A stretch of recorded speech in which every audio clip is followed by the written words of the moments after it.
G'day guys, and welcome back to Stitch Up and a brand new series in Planet Coaster. So this series has been long in the planning, I guess, from my side of things. This is going to be Thames Valley Studios, and we'll talk a bit more about why it's called Thames Valley Studios.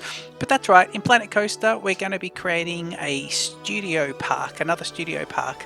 On my channel quite a while ago, actually in the infancy of my channel, I actually did a Sunset Studios, and that was another one done on my old Alienware laptop, and I think it was the one where my graphics processor completely died in the middle of it, and not being properly backed up. That whole series was well, it was actually fine until it wasn't fine. But yeah, if you go back and check out those videos, it's actually quite a good park. I'm really proud of it. Some of my early work. Of course, Planet Coaster here, I'm just selecting out a brand new park. We're using a city scape. And I've just swapped out a couple, because there's a couple of tarmacs on there. There's worn tarmac and real tarmac and standard tarmac. Swapped that one out for like a clay, a deserty clay. And I've also swapped out one of the grasses for another type of rock, I believe. So yeah, just swapping out a couple of the custom textures there and doing a little bit of a custom biome. So jumping straight into the park here, and of course Thames Valley Studios is going to be a well, I guess the story behind this theme park is going to be very much a studio park, like Universal Studios, I guess. But I actually want it to be a bit like Warner Brothers Movie World on the Gold Coast as well. So a little bit like that, in the sense that I want it to be a working park as well as a theme park. So a theme park that actually has the studios in them, and you know, the demarcation between theme park and the actual working studio is somewhat blurred, and I want that to be quite intentional.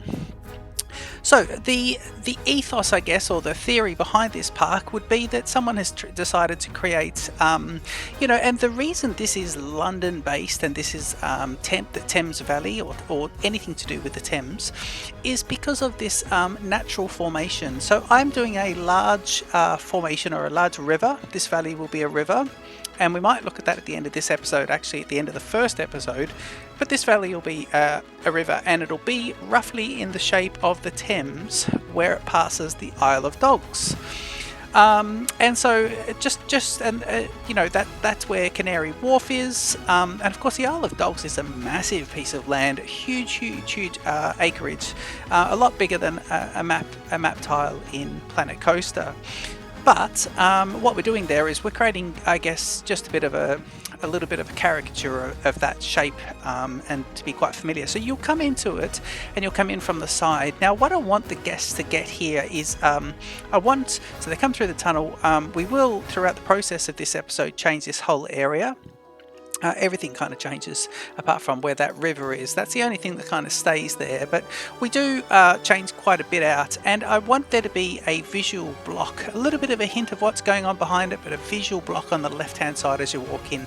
Some people walk in and see the entrance plaza. The ticket booth is going to be relocated very shortly, and we'll see that happen in just a few moments. But I want people to come into an entrance plaza, and playing around with different shapes on the entrance plaza. I wanted something a little bit symmetrical, but also with plenty of room for the guests to walk around. I like the idea of lush gardens and carefully placed gardens, not overdoing it. This studio park, I want to in some way follow Jonty from Geekism. If you haven't checked out his channel, go and check it out. But he did Pinewood Studios, which is a real working studios, but he did a series called Pinewood Studios, and that was, I think, loosely based on the actual Pinewood Studios. By the way, very famous studios.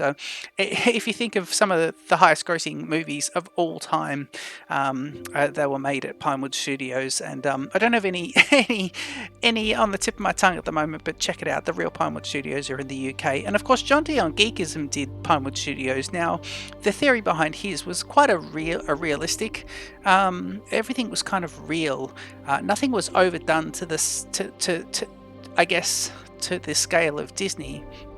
They had to balance expenditure quite well with how much the studio's bringing in. So, you know, modest but good expansions in the park, or you know, progressive expansions, but somewhat cost effective and modest. Now, of course, Thames Valley Studios is going to be a sister park of Sunset Studios, my previous park. So I want that to come through. So I'm selecting in these garden beds. I'm selecting some of the some of these golds and reds, some of these burnt orange, these kind of things that evoke I guess that evoke sunshine and colours of the sky and the sun shining and rays. So that's kind of where we are there. I end up dropping these beds down quite a bit, yeah, that's going to be that's how that's kind of going to go. We get to the dropping of those a little bit later. I think I just show you those in a more recent bit of the video. The series will be, I guess, in the same format, similar format to my Christmas series. If you're interested, go check that out. But there's another series in Planet Coaster where, in that one, so most of it is done via speed builds, and what it is I get the bulk of stuff done. Like you'll see me do this in just a moment with these garden beds. I kind of get the idea of it, but rather than me, even in a speed build, rather than me just sitting here and building the whole section, I move on to something different, because you know where the garden bed's going to go. So what I can do is place that out of shot. Now, whether it be before or during the course of the actual episode, or actually in between episodes, but either way it's done off camera. So we'll see about that, and you'll see that things kind of leap forward a little bit, and you don't have to sit through all of this, and you get the idea about it. We end up changing a few things here. I actually decided to put a fountain in, and I thought this could be quite good. Now, of course, you'll see that path comes in at a right angle, and that doesn't allow the guest to see this very well, or it doesn't allow them to see exactly the angle I want them to see when they walk in. So, this theme park, the way Planet Coaster works, people walk in on one path and they walk out on the same path, unfortunately, as well. It's one mechanic that I wish they had have changed before they abandoned all changes to Planet Coaster and didn't kind of offer any more changes. I think Planet Zoo was great, and it is amazing, and it is a better game than Planet Coaster, but at the cost of Planet Coaster, because I don't think we were quite there with quality of life improvements. Decided on this statue here. Actually, I swap it to about 35,000 different statues, but I do come back to that original boat, that very kind of Tudor looking, the golden hind looking boat sitting there. It's a concrete statue. I'm going to put some lovely lighting on it, and of course we're going to be doing lots of sunset shots here, and lots of lighting effects, I guess, throughout the park, and even nighttime, lots of nighttime stuff as well. So I want the park to be heavily lit at nighttime. It's going to be open during the day and the night, and so yeah, we'll get to some lighting a little bit later on. Just putting down some of the plants that are going to go in there as well, and getting a feel for this kind of idea of this really tropical kind of lush Thames Valley. So we could consider this to be closer to the mouth of the Thames estuary, but very much in the hillsides.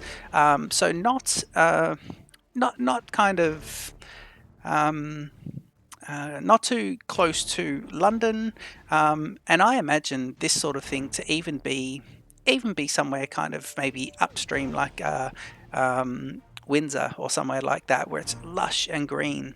We do go back and fix up some of this. I've got this lovely kind of put the trees out the way, and I've actually got this lovely kind of bark, this kind of soil, which is really cool to put in these beds as well.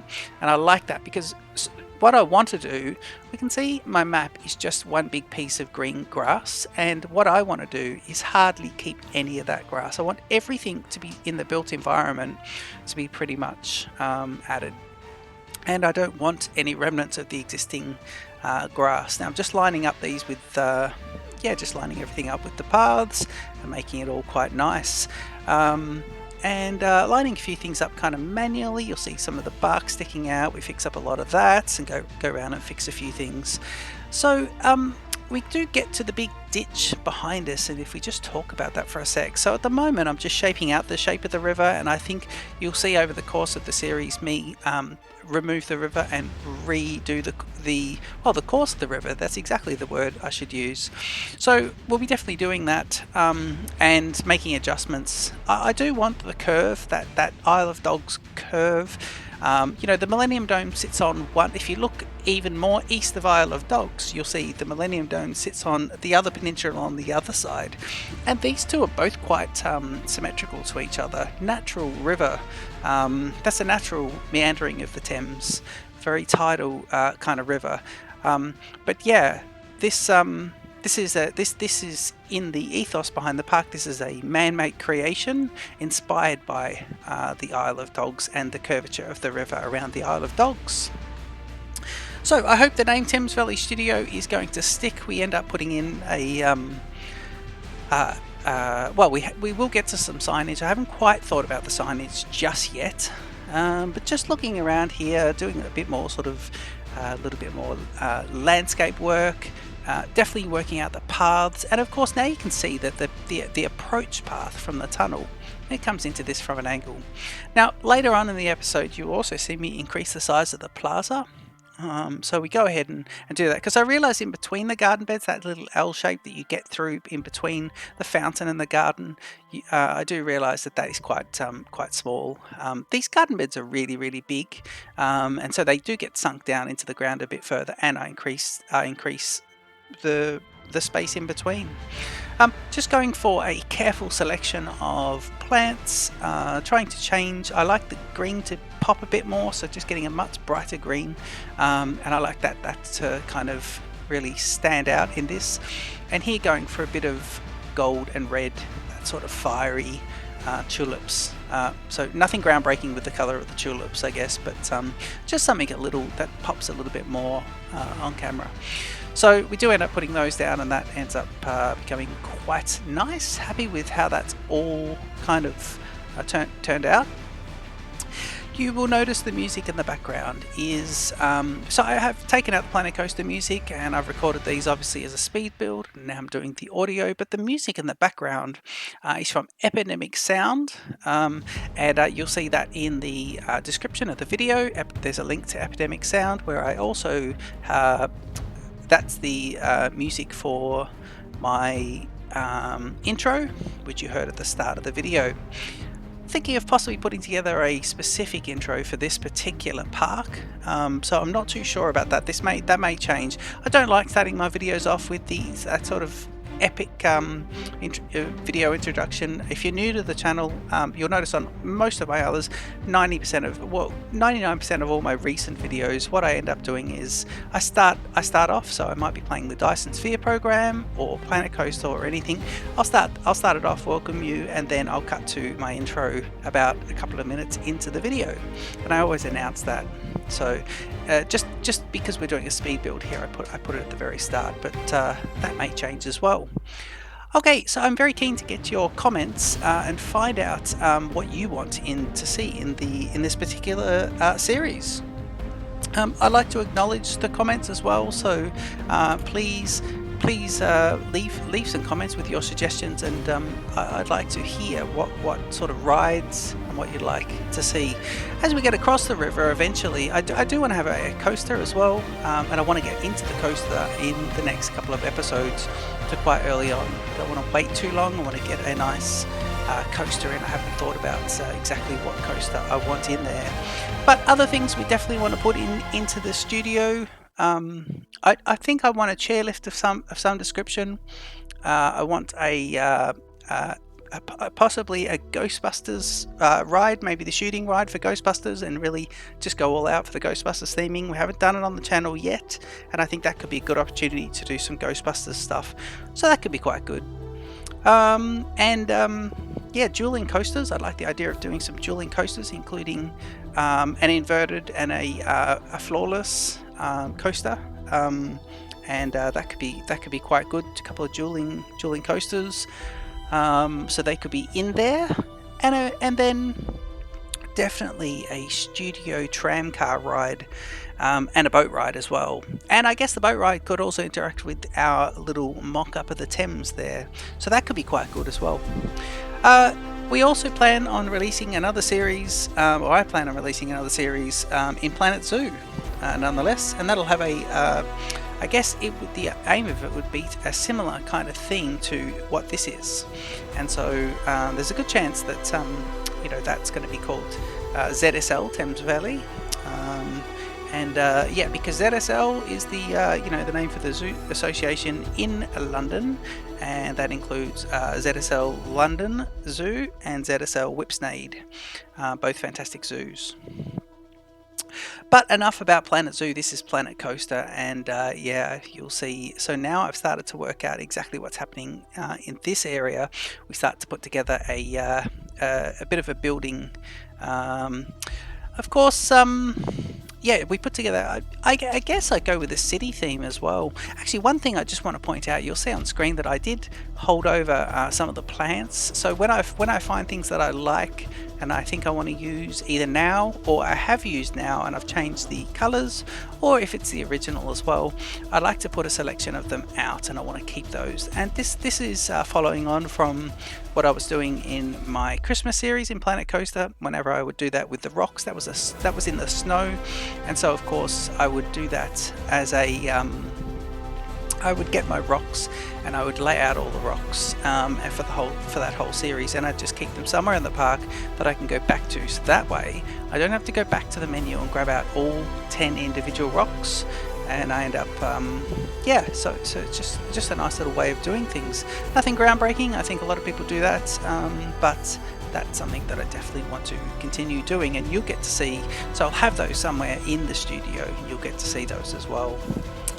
Okay, I might actually just leave the commentary alone and let you enjoy some of this fantastic music. Kind of supposed to be very sort of soundtrack type based music, so that's what I've kind of gone for, as I'm just starting to map out the entrance building for this very, very kind of fire station, very city building. Anyway, enjoy that, and I'll see you at the end of the episode.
Hey guys, so welcome back, and this is now where we are. So this is exactly how it is looking. This is the entrance plaza to the new park. Now you can see the cityscape in the background. It's kind of cool. Yeah, and you can see here I've extended the tunnel on either side, so the same sort of rock face comes on. There's the boundary line just there. And let's just take a bit of a look at how everything looks. So I've put a few little plants in, not too many, just a few little shrubs and plants. And then we've got the garden area here. So if you have a look across, we'll get into this in just a sec. We're going to talk about the River Thames. Yeah, if you come in here, you've got a nice little section across here. I might put some curbs on this section, actually. That could be quite good. I like this low fence. This was the base color of this nice little low fence, but I do love that one. I think that's really cool for demarcation between path and, people can just hop over it to grab, they might have dropped their ice cream or whatever and they want to pick it up and put it in the trash and whatever. Look at the water looking spectacular. Yes, and of course, we've got another one of these stages. So we'll talk about the stages in just a sec. And of course, the entrance building over there. So one major change to the entrance building, I realigned some of the windows. So we've got more of a sort of first floor shop area that's closed now. This is all meant to be very much movie set looking, possible working offices, and some of the for some of the bureaucracy for the theme park to be based in. But yeah, this is pretty cool. And I do like as well. So I've got this area here, and I thought, well, it's sort of, it's London. Summer can get a little bit, well, not London, but it's in the UK, and summer can get a bit hot here in the sun, but not for very big part of the year. So I did want some shade, but not too much. So what I've done is, in a nod to the Sunset Studios, I've just picked this lovely kind of colour here of this one and put in these glass roofs and just done them one tile across. And that's sort of that colour, so you can sort of see where the colour is there. So I think that's all nice. Happy with that. I like the array of plants here too. I like the array of plants. I have put in some prickly pear in there, which I think go quite nicely with this. Tying over these jungle plants, the alocasters, which are featured throughout here. Just a couple of them, not the very large ones. And then a couple of conifers in there just for the nice pop of solid green, just to fix it up. I think 3 plants in there, mass planting, is a nice little idea. And of course, the default color of these guys, these fences, they do tie in quite nicely, but I think it does show the paths quite well. So what we might be able to do here is just put some streamers in. We could put the streamers down there. We could put the lights going in there, the lights sitting on poles just going down the aisles. We might end up doing that. And then we might even say pre-purchase tickets and purchase your tickets here, all this sort of stuff, members, fast pass, all that sort of stuff. So we might do that. We'll see how we go.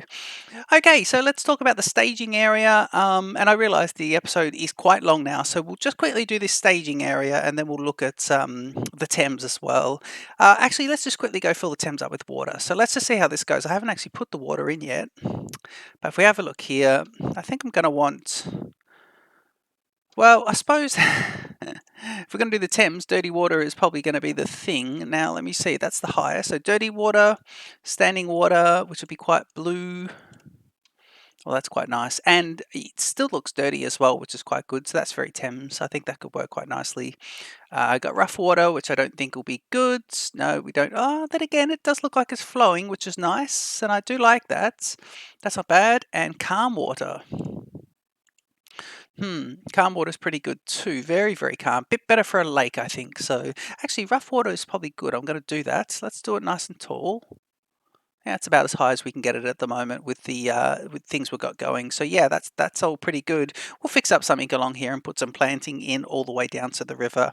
Again, remember the plan is to not see hardly any of the original green grass from the original part. So all this should be filled in with some sort of planting. The built environment should be 100% built. Going to put some bins, and I was thinking maybe, well, a couple of trees beyond the fence there, the picket fence, and of course I will put some shrubs in there. These are in the ground. This is weird, but these guys are well into the ground, and you can still see the light underneath, which is very, very strange. I don't know why it does that. And of course, the stage areas are meant to be, so because this is a studio, so we're going to have some famous exhibits of famous craft, I guess, on these two. So we might put various different things on there. But I thought what we could do is just pop something on there for now. It's a little bit of a placeholder.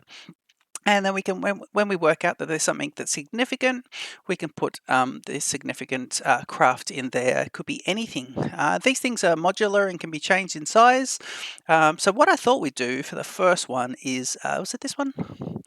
Yeah, this sailboat was nice. So we'll put the sailboat in there. So let's lift him up. And I just thought, yeah, this could be good to kind of just sort of put there. And if I just drop him like this, we'll need to put some supports in. So we'll definitely get some supports going in there as well. Let me see here. Yeah, I want him to be, well, let's get him right across the top actually. We want him to be central. Yeah, I think that's pretty good. So that's a nice little, just using someone else's blueprint. I don't know whose this is actually. Let's go and have a quick look here. So this sailboat was, does it say who it was? Don't know how I can even tell that. So I think that's it on the ground there, and that's how it would look there. We might even tilt it up a little bit so you can see into it. That could be kind of cool as well. Yeah, it might be good to do that. If I do that, why haven't I got the other axes?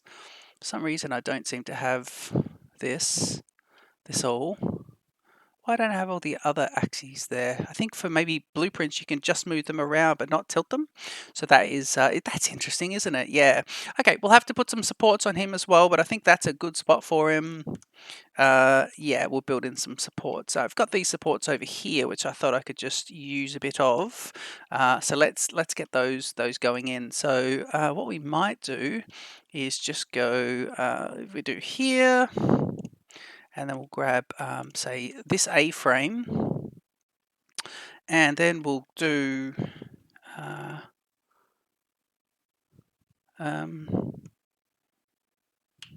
Copy that. And let's move that up because that, and now split it from the building, split from the scenery group, and now we should be right to move that as its own kind of, yeah, we should be right to move that as its own entity, and then we can duplicate and do what we need to. So this could be a good way of sort of holding things up here. Let's just move this like this, and let's have the boat sort of sitting. Actually, I think this could be good. If we do this one, I think this actually could be good like this. Right, let's do that. Okay. And just to put some supports in for the boat to sit in and hold it up. Yeah, that's kind of good. Let's put him all the way down so he goes into the base, and then let's tilt him so it touches the boat now.